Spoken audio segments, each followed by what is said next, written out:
ప్రముఖ ఆధ్యాత్మిక క్షేత్రమైన భద్రాచలం శ్రీ సీతారామచంద్రస్వామి ఆలయం గత 13 ఏళ్లుగా పాలక మండలి లేకుండా కొనసాగుతోంది. ఉమ్మడి ఆంధ్రప్రదేశ్ కాలంలో 2012లో కురుచేటి పాండురంగారావు అధ్యక్షతన నియమించిన ట్రస్ట్ బోర్డు పదవీకాలం ముగిసిన తరువాత కొత్తగా ట్రస్ట్ నియామకం జరగలేదు. అప్పటి నుంచి అధికారులు తాత్కాలిక బాధ్యతలు నిర్వహిస్తూ వస్తున్నారు. 2016లో ట్రస్ట్ బోర్డు నియామకానికి నోటిఫికేషన్ ఇచ్చినా పాలక మండలి ఏర్పాటు జరగలేదు.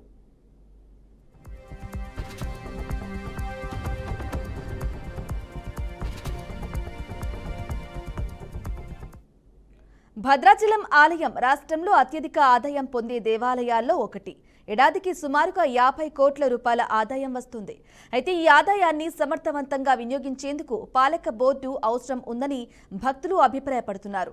గతంలో ఐఏఎస్ హోదా కలిగిన అధికారులు ఈవోలుగా పనిచేశారు. ప్రస్తుతం జాయింట్ కమిషనర్ స్థాయిలో ఉన్నవారు కార్యనిర్వహణ అధికారిగా బాధ్యతలు నిర్వర్తిస్తున్నారు. సరైన పాలక వ్యవస్థ లేకపోవడంతో ఆలయ అభివృద్ధి పనులు నెమ్మదిగా సాగుతున్నాయి.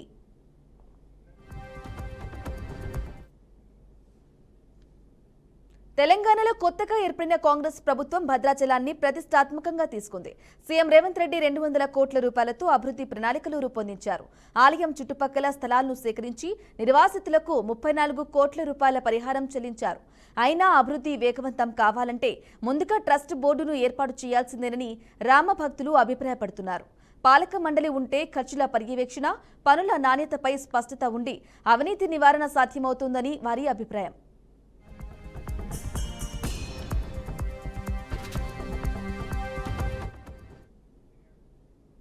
రైట్గా ఇదే విషయానికి సంబంధించి పూర్తి సమాచారం అందించడానికి మా ప్రతినిధి రాజు లైవ్ ద్వారా అందిస్తారు. రాజు, చెప్పండి, ట్రస్ట్ బోర్డు లేకుండానే నడుస్తూ ఉంది, మరి ఎప్పుడు ట్రస్ట్ బోర్డు నియమించాలి అని చెప్పేసి కూడా అనుకుంటూ ఉన్నారు. దీనికి సంబంధించిన అప్డేట్స్ ఏంటి? తెలంగాణలోనే ప్రసిద్ధ పుణ్యక్షేత్రంగా విరాజిల్లుతున్నటువంటి భద్రాచలంలోని శ్రీ సీతారామ చంద్రస్వామి ఆలయంలో అభివృద్ధి కుంటుపడినటువంటి పరిస్థితి. ఈ క్రమంలో ఒక్కసారిగా పలు ప్రశ్నలు తలెత్తుతున్నాయి. గత కొంతకాలంగా పాలక వర్గం లేక అక్కడ అభివృద్ధి కుంటుపడుతుంది. అదే సమయంలో ఆలయ నిర్వహణకు సంబంధించినటువంటి కొన్ని ప్రశ్నలు తలెత్తున్నటువంటి పరిస్థితి మనం చూస్తున్నాం. దాదాపు 13 ఏళ్ల పాటుగా అక్కడ ఆలయ పాలక వర్గం లేకపోవడం కారణంగా పలు అభివృద్ధి కార్యక్రమాలు నిలిచిపోవడంతో పాటు భక్తులకైతే తీవ్ర స్థాయిలో ఇక్కడి తలెత్తున్నటువంటి పరిణామక్రమంలో భక్తుల నుంచి అయితే ప్రధానంగా పలు ప్రశ్నలు వినిపిస్తున్నటువంటి పరిస్థితి మనం చూస్తున్నాం. అంటే 2012కు సంబంధించి ఉమ్మడి రాష్ట్రానికి సంబంధించి ఉమ్మడి ఆంధ్రప్రదేశ్ లో ఉమ్మడి రాష్ట్రానికి సంబంధించి పాండురంగారావు అధ్యక్షతన ఏర్పాటైనటువంటి పాలక వర్గం మండలికి సంబంధించి ఆ కాల పరిమితి అయిపోయింది. అప్పటి నుంచి అంటే 2016 నుంచి దాదాపు ఇప్పటి వరకు కూడా ట్రస్ట్ నియమించబడలేదు. అంటే గతంలో ఒకసారి నోటిఫికేషన్ వచ్చినా కూడా 2016కు సంబంధించి ఇప్పటికీ కూడా ఆ నోటిఫికేషన్ అనుసరించి నియామకం చేపట్టలేదు పాలక వర్గానికి సంబంధించి. కాబట్టి అభివృద్ధి కుంటుపడింది. భక్తులకైతే శ్రీరామలోని భక్తులకు మాత్రం తీవ్ర ఇక్కట్లు ఏర్పడుతున్నాయి. ఆలయ నిర్వహణకు సంబంధించి కూడా కొన్ని ప్రశ్నలు తలెత్తినటువంటి పరిణామంలో భక్తులైతే ఒక్కసారిగా కొద్దిగా నిరుత్సాహపడుతున్నటువంటి పరిస్థితి మనం చూస్తున్నాం. అయితే ప్రసిద్ధ పుణ్యక్షేత్రంగా విరాజిల్లుతున్నటువంటి భద్రాచలంలోని శ్రీ రాములోని ఆలయానికి సంబంధించి దాదాపు ప్రతి ఏటా 50 కోట్ల రూపాయల మేర ఆదాయం వస్తుంది.